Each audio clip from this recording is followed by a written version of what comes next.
Mas pinaigting na proteksyon para sa mga OFW. Yan ang tinutulak ni Deputy Majority Leader Erwin Tulfo. Isusulong ni Deputy Majority Leader Idol Erwin Tulfo ang pinaigting na proteksyon para sa mga OFW sa pamamagitan ng pagtiyak na nasusunod ang mga kontrata ng ating mga kababayan. Sa kanyang pakikibahagi sa selebrasyon ng Barrio Fiesta 2025 kasama ang Filipino community sa Paris, binigyang diin ni Idol Erwin Tulfo na hindi dapat maging kapalit ng pagsisikap ng mga OFW o ng mga overseas Filipino worker ang kanilang dignidad at kaligtasan. Ang punto ni Idol Erwin Tulfo, hindi sapat na suriin lang ang kontrata ng mga OFW bago pa lamang sila lumipad. Bagkus kailangan din daw pong tiyakin na mahigpit na mapatutupad ang kontratang pinirmahan ng OFW kahit ilang taon na silang nagtatrabaho sa bansang iyon. Dapat din anya magkaroon ng mas epektibong on-site monitoring ang Department of Migrant Workers or DMW at iba pang related na ahensya upang masubaybayan at maprotektahan ang ating mga kababayan mula sa pag-aabuso habang nandun sila sa ibang bansa. At nais din daw po ni Congressman Idol Erwin Tulfo na palakasin ang Philippine Overseas Labor Offices para mas mabilis na matugunan ang mga hinaing ng mga OFW. Kumbaga pag-uugnay-ugnay na yung mga ahensya, no? DMW man, OWA or Embahada, lahat yan magtutulungan para mas mabilis na maaksyonan ang mga hinaing ng ating mga kababayan sa ibang bansa. Hindi dapat matakot ang ating mga kababayan na ipaglaban ang kanilang karapatan dahil lamang sa takot na mawalan sila ng trabaho. Dagdag pa ni Idol Erwin Tulfo, panahon na para magkaroon sila ng tunay na kakampi. Hindi na pwede ang pwede na pagdating sa kanilang kapakanan. Hindi lang ito tungkol sa hanap buhay kundi sa mismong buhay nila. Yan po ang iginiit ni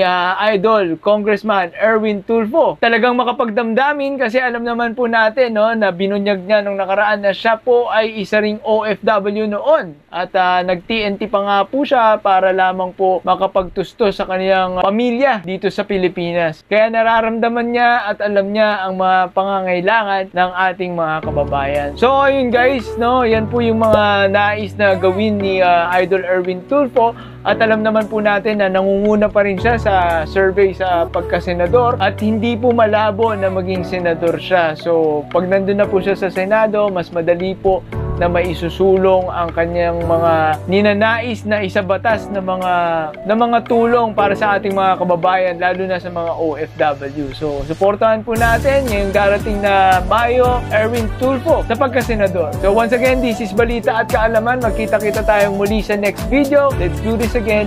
Let's go!